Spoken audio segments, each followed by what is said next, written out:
Hello दोस्तों, आप लोग कैसे हैं? उम्मीद है आप लोग अच्छे ही होंगे। तो आज है 27 अक्टूबर और हम लोग पढ़ेंगे 27 अक्टूबर से बनने वाले सभी इम्पोर्टेंट करंट अफेयर। तो हम लोग चलते हैं, कल के क्लास में हम जो करंट अफेयर पढ़े थे उसका रिवीजन कर लें। तो इंडियन क्रिकेटर्स एसोसिएशन की पहली महिला अध्यक्ष कौन नियुक्त की गई है? तो ये है शांता रंगास्वामी। तो किस देश ने कफाला प्रणाली जैसे कुप्रथा को बंद करने की घोषणा की? तो सऊदी अरब। किस राज्य में निंगोल चकोवा उत्सव मनाया जाता है? मणिपुर में। ब्रिटिश एकेडमी पुस्तक पुरस्कार 2025 जीता सुनील अमृत। किस देश ने मलेशिया में आयोजित सुल्तान ऑफ जौहर कप 2025 का खिताब जीता? Australia. World Intellectual Property Organization के एडवाइजरी बोर्ड ऑफ जजेस का पहला भारतीय चेयर नियुक्त किया गया, यानी अध्यक्ष नियुक्त किया गया, प्रतिभा एम सिंह। भारत का पहला अत्यंत गरीबी मुक्त राज्य घोषित किया जाएगा, Kerala. Low carbon tech, mine repurposing और ग्रीन इनोवेशन पर फोकस करने वाले सेंटर फॉर सस्टेनेबल एनर्जी को लॉन्च करने के लिए कोल इंडिया ने आईआईटी मद्रास के साथ पार्टनरशिप की है। रियल टाइम बाढ़ पूर्वानुमान प्रणाली शुरू करने वाला भारत का पहला राज्य चेन्नई बन गया। और हाल ही में किस देश ने आसियान की अध्यक्षता संभाली है? तो ये है आपका मलेशिया। तो हम लोग चलते हैं आज का प्रश्न नंबर 1 पर। तो भारत ने पहले स्वदेशी एंटी सबमरीन पोत का नाम क्या है, जिसे हाल ही में कोचिन शिपयार्ड द्वारा नौसेना में को सौंपा गया? तो इस क्वेश्चन को आप कई तरीके से याद रख सकते हैं। तो भारत के पहले स्वदेशी एंटी सबमरीन पोत का नाम पूछा जा रहा है कि एंटी सबमरीन पोत का नाम क्या है? तो इसका नाम है माहे। क्या है? माहे। अब यदि पूछ लिया जाए कि किसके द्वारा निर्मित किया गया है, तो ये जो है आपको किसके द्वारा निर्मित किया गया है? कोच्चि शिपयार्ड लिमिटेड के द्वारा इसको निर्मित किया गया है। हम इस तरह से बताने का रीजन है क्योंकि स्टेटमेंट बेस्ड क्वेश्चन आजकल के हर एग्जाम में आ रहे हैं, देखने को मिलते हैं हम लोगों को।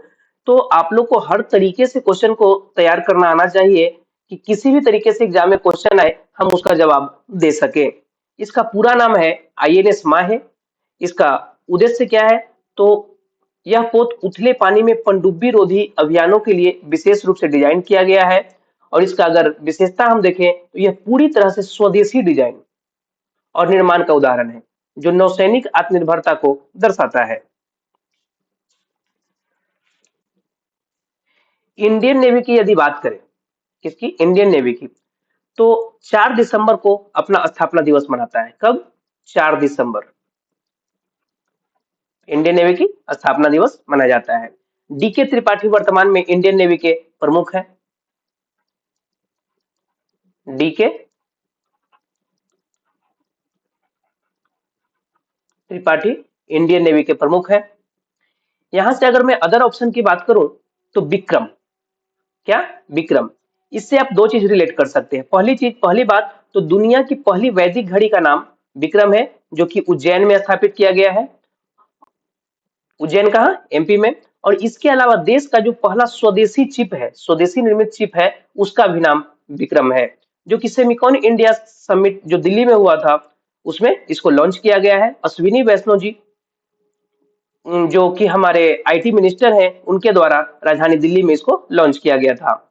अगर हम सुदर्शन की बात करें तो भारत और रसिया के बीच जो एस 400 को लेकर जो डील हुई थी उसी का नाम बदला हुआ है सुदर्शन।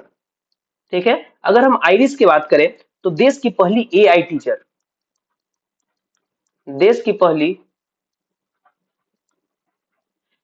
टीचर जो है उसका नाम हो जाएगा आइरिस, जो केरल के तिरुवनंतपुरम में लॉन्च किया गया है। हम लोग चलते हैं नेक्स्ट। तो भारत के वैज्ञानिकों द्वारा विकसित पहली स्वदेशी एंटीबायोटिक का नाम क्या है? तो इसका नाम हो जाएगा ने, नेफिथ्रोमाइसिन। नेफिथ्रोमाइसिन। इसे भारत के वैज्ञानिकों ने विकसित किया है और ये पहली स्वदेशी एंटीबायोटिक है। क्या? स्वदेशी एंटीबायोटिक। है, इसे याद रखें, जिसका नाम क्या है? ने, नेफ्री नेफ्री नेफिथ्रोमाइसिन। नेफिथ्रोमाइसिन, ठीक है, आप इसको याद रखिए। यह दवा प्रतिरोधी श्वसन संक्रमण, जो सांस का संक्रमण यानी सांस लेने में दिक्कत हो रही है, उन सबके खिलाफ यह कार्यरत है, ठीक है, तथा प्रभावी है। देश की फार्मास्यूटिकल्स और जैव प्रौद्योगिकी देश के फार्मास्यूटिकल्स और जैव प्रौद्योगिकी क्षेत्रों में आत्मनिर्भरता यानी डिपेंडेंसी को यह दर्शाता है, ठीक है। ये एंटीबायोटिक जो है, एंटीबायोटिक दवा जो है, ये नेफिथ्रोमाइसिन, इसका विकास पब्लिक और प्राइवेट सेक्टर, ठीक है, यानी सार्वजनिक और निजी क्षेत्र दोनों के सहयोग से किया गया है। यानी आप इसे पीपीपी मॉडल पर आधारित कह सकते हैं। पीपीपी मॉडल का मतलब होता है पब्लिक प्राइवेट पार्टनरशिप, ठीक है। यह दवा प्रतिरोधी निमोनिया जैसे संक्रमणों से लड़ने के लिए विशेष रूप से उपयोगी है। ये कैंसर रोगी और खराब नियंत्रित मधुमेह यानी डायबिटीज पेशेंट जो होते हैं, उनके लिए एक ऑप्शन का काम करेगा। ऑप्शन के रूप में इसको आप देख सकते हैं उन लोगों के लिए। नेक्स्ट क्वेश्चन, रूस के अब्बू सुफियान खारखारोव के साथ किस भारतीय को ब्रिक्स अंतरराष्ट्रीय पुरस्कार 2025 से सम्मानित किया गया? तो देखिए, हम लोग करंट अफेयर में पहले डिस्कस कर चुके हैं कि रूस के अब्बू सुफियान खारखारोव को ब्रिक्स अंतरराष्ट्रीय पुरस्कार मिला है। हम लोग अप्रोक्स 2-3 दिन पहले ही ये चीज डिस्कशन किए हैं, परंतु इसके अलावा एक भारतीय को भी यह पुरस्कार मिला है। तो वो भारतीय कौन है? तो वो है आपके शब्बीर हसन, ठीक है। उन्हें अंतरराष्ट्रीय ब्रिक्स पुरस्कार 2025 मिला है। उनका नाम क्या हो गया? शब्बीर हसन, ठीक है। तो देखिए, हम लोग को दो नाम याद रखना है, एक तो अब्बू सुफियान खारखारोव और दूसरा कश्मीरी वैज्ञानिक है शब्बीर हसन, ठीक है। इन दोनों को एक साथ रूस की राजधानी मॉस्को में ब्रिक्स अंतरराष्ट्रीय पुरस्कार दिया गया है। तो ये जो शब्बीर हसन है, इन्हें यह पुरस्कार बायोटेक्नोलॉजी क्षेत्र में अंतरराष्ट्रीय योगदान के लिए दिया गया है। किस लिए दिया गया है? बायोटेक्नोलॉजी क्षेत्र में अंतरराष्ट्रीय योगदान के लिए। उनका शोध कार्य हार्वर्ड से अब्बू धाबी तक फैला है।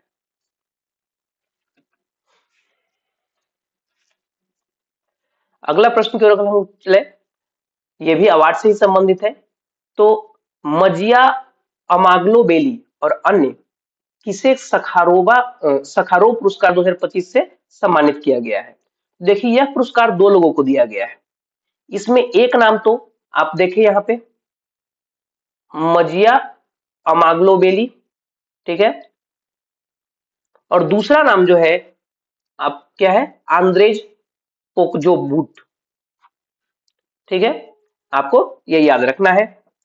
यूरोपियन यूनियन ने वर्ष 2025 में सर्वोच्च मानवाधिकार सम्मान, जिसका नाम क्या है इसका? सखारोव पुरस्कार। सर्वोच्च मानवाधिकार सम्मान, उसका नाम क्या है? सखारोव पुरस्कार। इसके लिए दो विजेताओं की घोषणा की, इसको नामित किया। और ये दो कैदी पत्रकार, बेलारूस के आंद्रेज पोजोबूत और जॉर्जिया के माजिया अमाग्लोबेली, ठीक है। इन दोनों को ही यह पुरस्कार दिया जाना है। आपको याद रखना है कि सखारोव पुरस्कार जो है किस संगठन के द्वारा दिया जाता है? तो इसका आंसर होगा आपको यूरोपीय यूनियन, यानी यूरोपीय यूनियन के द्वारा दिया जाता है। यूरोपीय यूनियन का शीर्ष मानवाधिकार यानी ह्यूमन राइट्स का ये सर्वोच्च सम्मान है, ठीक है। ह्यूमन राइट्स का ये सर्वोच्च सम्मान है। इसकी शुरुआत 1988 में सोवियत असंतुष्ट और नोबेल शांति विजेता आंद्रेई सखारोव, कौन? आंद्रेई सखारोव के नाम पर किया गया था। यहां से मैं अगर अदर ऑप्शन की बात करूं, तो मसाकी काशिवारा, ये 2025 का एबल पुरस्कार, जापान के मसाकी काशिवारा जो है, इनको मिला था, ठीक है। विनोद कुमार शुक्ल को 2025 का ज्ञानपीठ पुरस्कार मिला है, इनको ज्ञानपीठ पुरस्कार। और लियू जियाकुन जो है इनको प्रित्जर पुरस्कार मिला है 2025 का प्रित्जर पुरस्कार। 2025 में अभी तक जितने अवार्ड मिले हैं उन सभी को एक नजर अगर हम लोग देख लें तो 2025 का young champion of the earth award Jinali Modi, Dada Saheb Phalke award Mohanlal, professor V K Gokak पुरस्कार आनंदवी पाटिल, पेन ट्रांसलेंट पुरस्कार गीतांजलि श्री, कलिंग रत्न पुरस्कार 2024 धर्मेंद्र प्रधान, पेन प्रिंटर पुरस्कार लीला अबुलेला, रूस का दोस्तोवस्की स्टार पुरस्कार जावेद अख्तर, चिंथा रविचंद्रन पुरस्कार शरण कुमार लिम्बाबे, मरणोपरांत PV Narasimha Rao award doctor Manmohan Singh, Fred Darrington sand master पुरस्कार पाने वाले पहले भारतीय, सुदर्शन पटनायक, 59वें क्रम के ज्ञानपीठ अवार्ड विनोद कुमार शुक्ल, एबल पुरस्कार 2025 जापानी गणितज्ञ मसाकी काशीवारा, स्टॉकहोम जल पुरस्कार 2025 गुंटर ब्लोसल, संगीता कलानिधि पुरस्कार आर के रामकुमार, लता दीनानाथ मंगेशकर पुरस्कार कुमार मंगलम, अडानी इंटरनेशनल स्कूल के छात्र आहान रितेश प्रजापति जो थे कौन सा अवार्ड जीते हैं क्रिस्ट गोल्ड अवार्ड। कोविड-19 के दौरान परोपकारी कार्यों के लिए किस अभिनेता को सम्मानित किया गया? सोनू सूद को। 2025 का विश्व खाद्य पुरस्कार जीतने वाली मारियांगेला हंगड़िया किस देश से संबंधित है? ब्राजील से। सरस्वती सम्मान भद्रेश दास, पाटा गोल्ड केरल, प्रित्जर पुरस्कार लियू जियाकुन, वैश्विक पर्यटन पुरस्कार आंध्र प्रदेश पर्यटन को, कृषि मीडिया पुरस्कार अमसी प्रसन्न कुमार और ब्रिटिश एकेडमी पुरस्कार सुनील अमृत को मिला है। क्वेश्चन नंबर 5 को अगर देखें तो निम्न में से किस राज्य में केंद्रीय मंत्री राजनाथ सिंह द्वारा सौर्य वन का उद्घाटन किया गया है? तो सौर्य वन का उद्घाटन इनके द्वारा किया गया है कहां? राजस्थान के जैसलमेर में। और वहीं दिल्ली में डिफेंस प्रोक्योरमेंट मैनुअल भी जारी किया गया है। अगर हम राजस्थान के बारे में बात करें तो राजधानी जयपुर, मुख्यमंत्री भजनलाल शर्मा, राज्यपाल हरिभाऊ बागड़े। राष्ट्रीय उद्यान मुकुंदरा हिल्स राष्ट्रीय उद्यान, मरुस्थल राष्ट्रीय उद्यान, केवलादेव घाना पक्षी अभ्यारण्य, रणथंभौर सरिस्का राष्ट्रीय उद्यान, ये वहां पे राष्ट्रीय उद्यान है। कहाँ? राजस्थान में। राजस्थान की अगर करंट अफेयर की हम बात कर ले तो खेलो इंडिया यूनिवर्सिटी गेम्स का 5वां संस्करण जो है राजस्थान होस्ट करेगा। आवारा कुत्तों के प्रबंधन के दिशा निर्देश जारी करने वाला पहला भारतीय राज्य राजस्थान है। खैरथल तिजारा जिला का नाम बदलकर भर्तृहरि नगर घोषित किया। राजस्थान की मनिका विश्वकर्मा ने मिस इंडिया यूनिवर्स का खिताब जीता। पंडित दीनदयाल उपाध्याय गरीबी मुक्त गांव योजना की शुरुआत राजस्थान ने किया है। राज्य में दुर्लभ एल्बिनो सूरजमुखी गिलहरी को पहली बार देखा गया राजस्थान में। प्लास्टिक कचरे से निपटने के लिए 1000 पंचायतों में बर्तन बैंक शुरू करने की घोषणा किया राजस्थान। राजस्थान सरकार ने राज्य में स्कूली बच्चों को दुर्घटना बीमा प्रदान करने के लिए शिक्षा संजीवनी बीमा योजना शुरू की है। फरवरी 2025 में राजस्थान के अजमेर शहर में ट्रांसजेंडर्स के लिए पहले अखिल भारतीय सम्मेलन की मेजबानी की गई।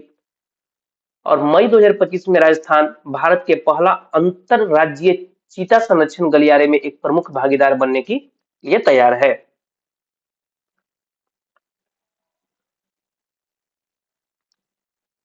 नेक्स्ट क्वेश्चन, निम्नलिखित में से किस भारतीय को मिलानो कार्टिना 2026 विंटर ओलंपिक्स के लिए टॉर्च बियरर नियुक्त किया गया है? तो आंसर इसका हो जाएगा अभिनव बिंद्रा। इतना तो आपको याद होगा कि ये जो ओलंपिक है नेक्स्ट ईयर का ये इटली होस्ट करने जा रहा है। मैं फिर से आपको क्लियर कर देता हूं कि ओलंपिक जो है ये दो प्रकार का होता है, एक समर ओलंपिक और एक विंटर ओलंपिक। ठीक है, जो 4-4 साल पर होता है। तो देखिए कि ये जो समर ओलंपिक है ये 2020 में हुआ था। कब? 2020 में हुआ था। कहां? टोक्यो, जापान की राजधानी टोक्यो में हुआ था, जो कि टोक्यो ओलंपिक हम लोग बोल रहे थे। ठीक है, ये बोला जाता है 2020 लेकिन हुआ कब था? 2021 में। क्यों? तो उस समय पेंडेमिक चल रहा था, कोरोना चल रहा था 2020 में, तो 2020 में ना होके ये 2021 में हुआ था। ठीक है। और फिर इसके बाद 4 साल बाद, इसके 4 साल बाद नहीं, इसके 4 साल बाद, ठीक है, 2024 में कहा हुआ? फ्रांस की राजधानी पेरिस में। ठीक है, पेरिस में फिर हुआ ये समर ओलंपिक। अगर हम विंटर ओलंपिक की बात करें, वैसे ही जैसा कि ये सब समर ओलंपिक हम लोग देखें, तो विंटर ओलंपिक 2022 में हुआ था। ये कहाँ हुआ था? चाइना के बीजिंग में। और इसके 4 साल बाद यानी 2026 में होगा। कहाँ? ये होगा इटली के मिलान शहर में। कहाँ होगा? इटली के मिलान शहर में। ठीक। यहाँ ओलंपिक की चर्चा हुई है। किसकी चर्चा हुई? ओलंपिक की। तो आप ओलंपिक की चर्चा हुई तो आप देख सकते हैं आईओसी यानी इंटरनेशनल ओलंपिक कमेटी। ठीक है। इसका फॉर्मेशन ईयर जो है 1894। हेडक्वार्टर लॉजेन स्विट्जरलैंड में। इसका हेडक्वार्टर जो है लॉजेन स्विट्जरलैंड में है आपका। इसका आपको अगर हेड यानी अध्यक्ष की बात करें, तो पहली महिला अध्यक्ष इसकी कौन बनी है? उनका नाम है क्रिस्टी कोवेंट्री।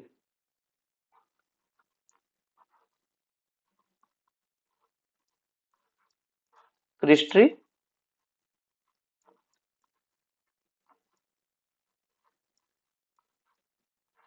कोवेंट्री। ठीक है। वैसे ही अगर इंडिया की बात करें, इंडिया में इंडियन ओलंपिक एसोसिएशन। ठीक है। इसका फॉर्मेशन ईयर जो है 1927। हेडक्वार्टर दिल्ली। और इसकी पहली महिला अध्यक्ष जो है ये है पीटी उषा।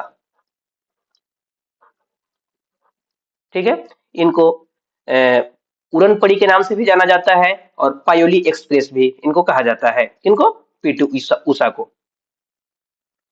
नेक्स्ट क्वेश्चन पे हम लोग चले, तो संयुक्त राष्ट्र दिवस 2025 किस तारीख को मनाया जाता है? तो ये मनाया जाता है अक्टूबर के माह में 24 अक्टूबर को। ठीक है।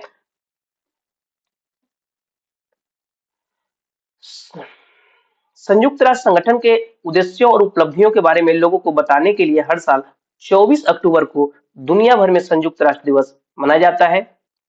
फॉर्मेशन ईयर 24 अक्टूबर 1945। मुख्यालय न्यूयॉर्क अमेरिका। और अध्यक्ष जो है पुर्तगाल के एंटोनियो गुटरस ये हो जाएंगे यूनाइटेड नेशन के हेड।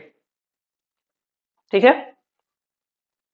नेक्स्ट क्वेश्चन चले हम लोग, तो कुछ अक्टूबर का इंपॉर्टेंट डेट अगर देख लें, तो 1 अक्टूबर को विश्व अंतर्राष्ट्रीय वरिष्ठ नागरिक दिवस। 2 अक्टूबर को गांधी जयंती, लाल बहादुर शास्त्री जयंती।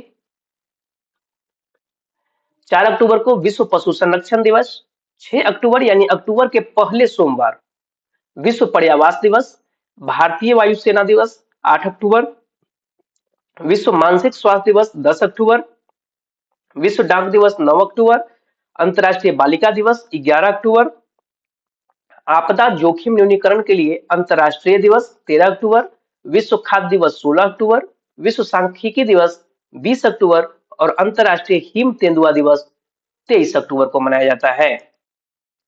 किस अंतरिक्ष एजेंसी ने पृथ्वी के अस्थायी दूसरे चंद्रमा 2025 PN7 की खोज की पुष्टि की है? ठीक है।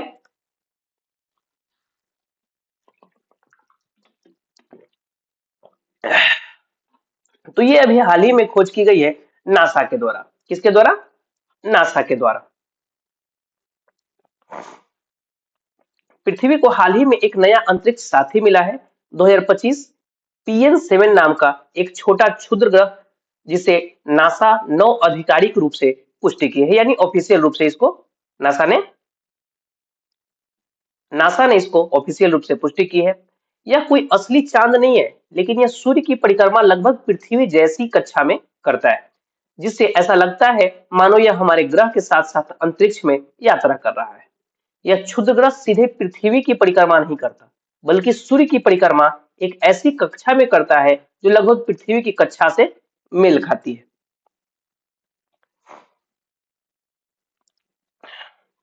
ठीक है।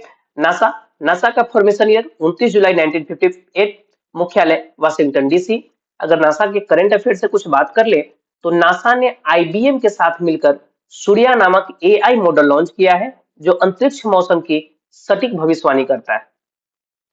नासा ने सौर तूफानों से पृथ्वी के चुंबकीय क्षेत्र को बचाने हेतु ट्रेसर्स मिशन लॉन्च किया है। पंच मिशन जिसे नासा द्वारा लॉन्च किया जाएगा सूर्य के बाहरी कोरोना और सौर हवा का अध्ययन करने के लिए। ठीक है, कौन? पंच मिशन। नासा ने चंद्रमा पर पानी का पता लगाने के लिए लूनर ट्रेलब्लेजर उपग्रह लॉन्च किया। आंध्र प्रदेश के गोदावरी जिले की रहने वाली 23 वर्षीय जानवी डंगोती साल 2029 में अंतरिक्ष की यात्रा पर जाने वाली है। प्रीफायर मिशन जो है ये जो पृथ्वी है इसका उत्तरी ध्रुव और दक्षिणी ध्रुव, ठीक है, दोनों ध्रुवों के अध्ययन करने के लिए प्रीफायर मिशन को लॉन्च किया है।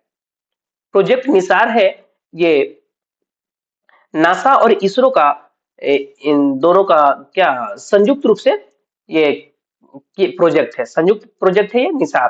ठीक है, निसार यानी इसका फुल फॉर्म आप कह सकते हैं कि NASA ISRO synthetic aperture radar. ठीक है, यूरेनस का 29वां उपग्रह जो है इसका नाम है AS 2025 U1।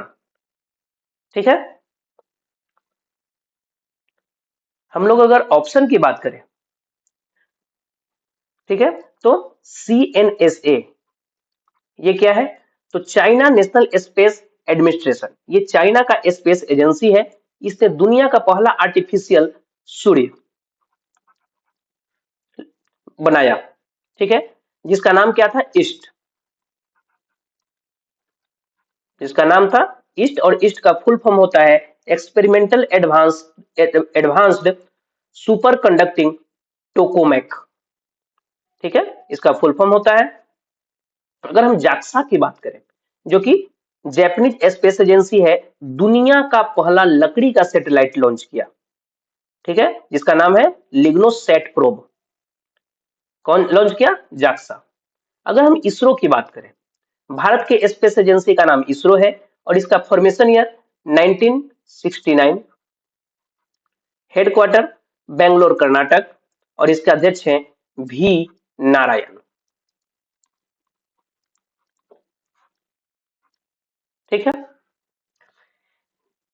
यह भारत का पहला मानव युक्त मिशन लॉन्च करने जा रहा है। कब तक? 2027 तक। कौन? इसरो। खुद का स्पेस स्टेशन बनाएगा, ये खुद का स्पेस स्टेशन बनाएगा। कब तक? 2035 तक। और ये मानव को चंद्रमा पर ले जाएगा 2040 तक। चलते हैं हम लोग नेक्स्ट क्वेश्चन पे।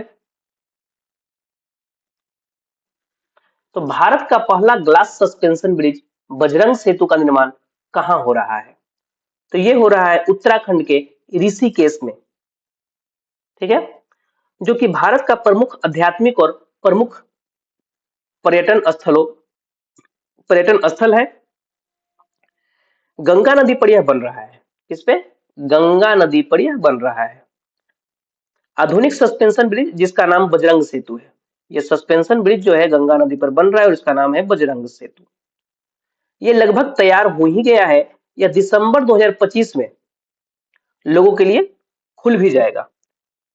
यह पुल ऐतिहासिक लक्ष्मण झूला जो था पहले, लक्ष्मण झूला को रिप्लेस करेगा, उसी का स्थान लेगा, जिसे सुरक्षा के कारणों से 2019 में बंद कर दिया गया था।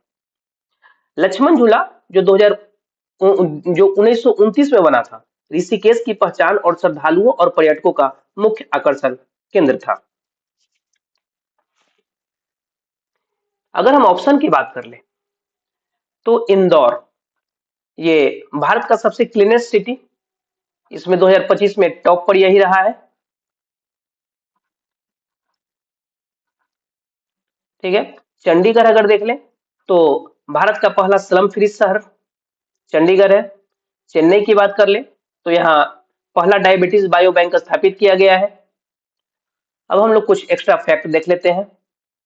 तो भारत के पहले टेम्पर्ड ग्लास प्लांट का उद्घाटन नोएडा, भारत के पहले महिला आधारित फूड हब मुंबई, भारत का पहला पशु ATM cell bio bank Hyderabad, सौर ऊर्जा से चलने वाली भारत की पहली विधानसभा दिल्ली, दुनिया का सबसे बड़ा मेडिटेशन सेंटर वाराणसी, दुनिया की सबसे बड़ी ऑफिस बिल्डिंग सूरत, भारत की पहली ट्रांसमीडिया एंटरटेनमेंट सिटी अमरावती में, यूनेस्को सिटी ऑफ गैस्ट्रोनोमी में नामांकित लखनऊ, भारत की पहली नाइट सफारी लखनऊ में शुरू हुआ है, भारत का पहला e waste eco park Delhi, देश की पहली traffic light free city Kota, दे, देश का पहला डायबिटीज बायो बैंक चेन्नई, देश की पहली traffic light free city Kota, Bharat की पहली हाइड्रोजन चालित कोच चेन्नई, देश का पहला अंडर वाटर मेट्रो कोलकाता, देश की पहली वेटलैंड सिटी इंदौर और उदयपुर, देश की पहली सोलर सिटी सांची, भारत का पहला गोल्ड एटीएम हैदराबाद, देश का पहला भिखारी मुक्त शहर इंदौर, भारत का पहला सेमीकंडक्टर नवाचार संग्रहालय हैदराबाद और रियल टाइम बाढ़ पूर्वानुमान प्रणाली शुरू करने वाला भारत का पहला शहर बना चेन्नई। क्वेश्चन नंबर 10 को देखें तो किस देश की राजमाता सिरिकित का 93 वर्ष की आयु में निधन हो गया है? तो ये है थाईलैंड की राजमाता। थाईलैंड की राजमाता सिरिकित का 93 वर्ष की आयु में निधन हो गया। उनका निधन 24 अक्टूबर 2025 को बैंकॉक के एक अस्पताल में हुआ। वह 2012 में स्ट्रोक से पीड़ित होने के बाद सार्वजनिक जीवन से हट गई थी, यानी समाज से अलग हो गई थी और हाल ही में वह रक्त संक्रमण से जूझ रही थी, जिससे उनकी हालत बिगड़ती गई और उनका निधन हो गया।